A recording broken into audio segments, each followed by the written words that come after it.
to shine izala yake so ya kawo zamani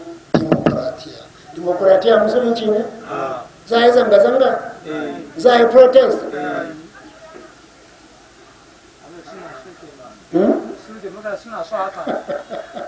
an zalimi ne kafiri ne dole ya yi mishi protest dole ya yi mishi zanga-zanga kuma ni ba ku ba fa ba ku ba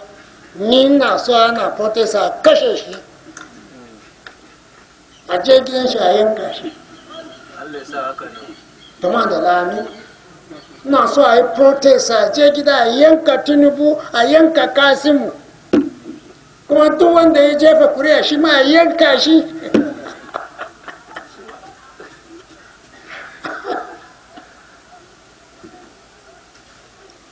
ba haka ba zanga-zanga ba kyau strike ba kyau musulunci ake yi misali ba su san komai ba malaman su fa kuma kudin gwamnati suke ci